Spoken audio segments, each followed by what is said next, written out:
Alléluia. Alléluia. Acclame le Seigneur.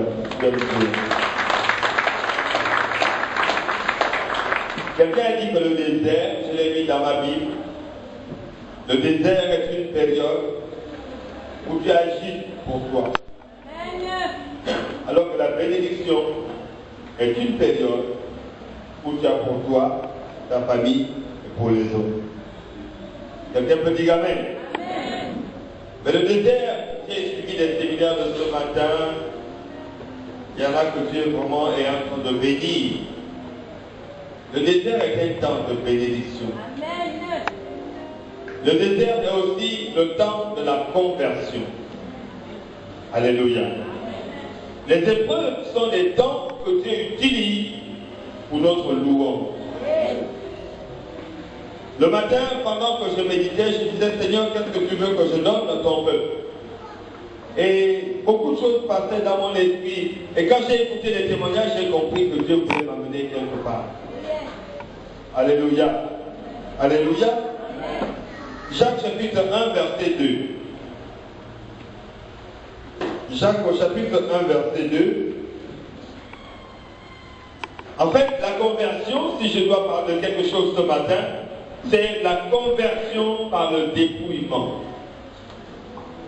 La conversion par le dépouillement. Le fait d'être dépouillé nous amène à Dieu, à contempler Dieu. La joie dans la chair ne peut vraiment pas contempler Dieu. Pour que tu le contemples, Dieu va te dépouiller. Il va t'amener quelque part pour que lui seul soit dans ton cœur. Il va enlever les idoles. Vous savez, j'ai suivi Rebecca et les autres qui ont eu le bac sont dans la joie. Souvent, cette joie est très liée à la chair. Mais la véritable joie doit dépasser un gain de la chair. Aussi longtemps que ta chair a des victoires, tu n'es pas vers la marche vers Dieu. La bénédiction de la chair profite à l'homme, alors que la bénédiction dans l'âme profite à Dieu. Les joies de la chair profitent à l'homme, et Dieu accorde aux hommes des joies dans leur chair. Mais la joie de la chair, souvent, n'est pas la même que la joie de l'âme. Pour que ton âme soit dans la joie, la chair va beaucoup souffrir. Et la véritable adoration viendra quand ton âme va s'élever. Si la chair est surchargée, elle n'arrive plus à adorer. Elle n'arrive plus à louer parce qu'elle est pleine. Et souvent, Dieu a faim quand nous sommes joyeux. Il nous emmène vers des chemins difficiles pour élever notre âme.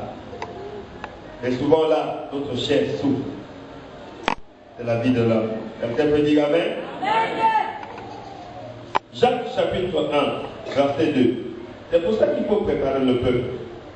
Pour que quand ces choses arrivent, vous ne soyez pas dans l'étonnement. Quelqu'un peut lire? Tu as trouvé?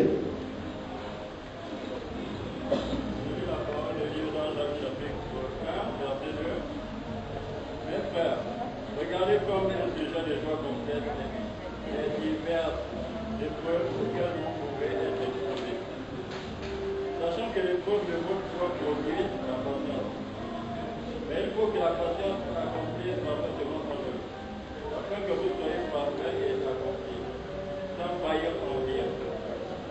Si quelqu'un d'entre vous manque de sagesse, qu'il la demande à Dieu, et qui donne à tout simplement et sans reproche.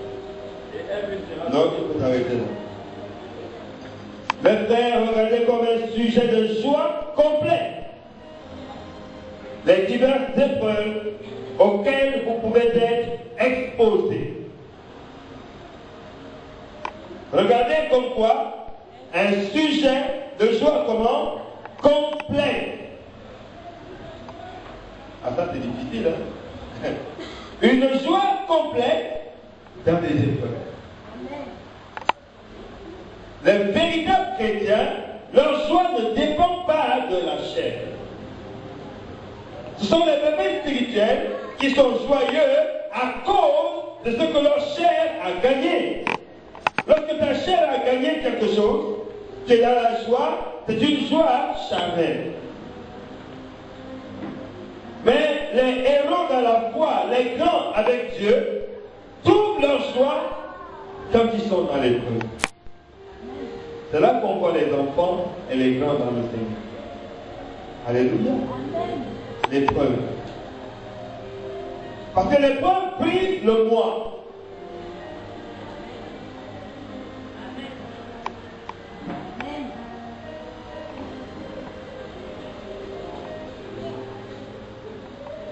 Sachant que l'épreuve de votre foi produit la patience.